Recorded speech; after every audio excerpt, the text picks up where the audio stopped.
and welcome to Cheesy Chelsea. This is our first show of the season, and let me tell you, I am glad to be here. I hope you are too. We've got a lot of things for you in store this season, including many guest appearances. Well, let's bring out our first guest right now. She's homegrown in Wisconsin, like myself, and I hear she's a whiz in the kitchen. Ladies and gentlemen, let's bring out our local librarian, Gina Griffin. Well, hello there, Gina. Thanks for being here today. Of course, Chelsea. Thanks for having me. I brought you something. Oh, well, my goodness. You didn't have to do that. I did. Oh, my Lord. It's a book about cheese from our local library. Well, Chelsea, I picked this book in particular because it deals with the process of blue cheeses, such as gorgonzola. Oh, me, oh, my. Gina, you know me too well. You know I love my gorgonzola. I know it because you're always saying, the moldier, the stinkier, and the stinkier, the better. You do know me too well. Well, this book is great for you to bring today because today we're whipping up my famous 4 cheesy pita pizza. Oh, great goodness. Oh, I know. Let me put this book down. We'll get started. Thanks for that, by the way. Oh. So, the first thing we're gonna do is pull out a pita and spread on some cheese sauce. Oh, Chelsea, you're so funny. Oh, well, thank you. So, first we're gonna spread on our base sauce. This is a pesto spread. I decided we should get Italian up in here. What's in the spread, Chelsea? Oh, I'm glad you asked, Gina.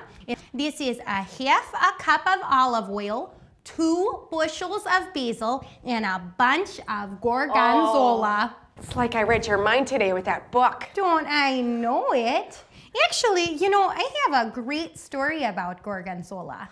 Okay, well, it's not actually about gorgonzola in particular, but just about cheeses in general. It's actually the story of how I fell in love with cheese. Well, this is shameful to admit, but when I was a kid, I was a bit messy. My ma was always, telling me, you better pick up your toys now, or I'll take Bucky back to the shelter, or you better do your laundry, or no more trips to the gun range. Well, anyways, so I was cleaning up my room one day, and I'm poking around in there, and I'm poking around in my closet, and I find it. My precious creation. I know this one. It was your cup of milk. It was my cup of milk, except for it had turned into my cup of cheese. Didn't it have a blue layer? It did have a blue layer, and actually, I used that blue layer to cultivate many of my cheeses today. Oh, I feel so honored. Oh. Well, let's go over the cheeses then, shall we? Can I guess? Oh, sure. Yeah. Parmesan. Oh, that's right. Mozzarella. That's mozzarella there. Blue Stilton. Mm-hmm. The moldier, the stinkier, the better. All right, let's tap this baby. Okay. We need a little bit of Parmesan. I like to do this first. It spreads real nicely with the pesto there. All right, let's do a little bit of mozzarella. Let's see. And then I think that I'll let you put on the blue Stilton since she liked it so much. I'll do that. Okay, here we go. Here's Stilton. Here you go. Oh, okay, that's a little much, but that's okay. Okay, and then we're gonna take this pita pizza and we're gonna stick it in the oven. It's set to 350 degrees. There you go. Now we're gonna pull this out in 10 minutes, and then we're gonna take a whiff and enjoy.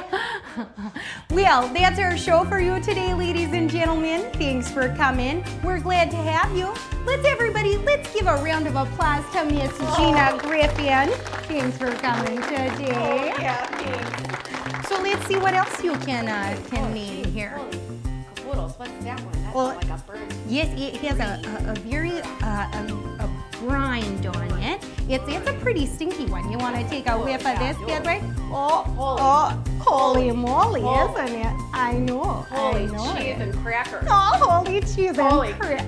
This girl cracks Holy- me up. You are just Oh a my funny gosh. one. Why don't we? Okay. That's a lot of snow. Yeah, don't. That's okay. All right. What's over here? What's that one? Oh, well, this one is an Asiago. Oh. A lot of people use that in cooking to bake some breads. You've had Asiago French bread before. Yeah, that's a great one. What's this one? Oh, that one. Oh, yeah. That one looks a little funny. This was a campanzola, but Oh. that's a little strange. Something else now. I don't know what I'll always put out changing. there. It's alive. It's a It living is. thing. Oh, That's you're what's right. You know, because it's a culture.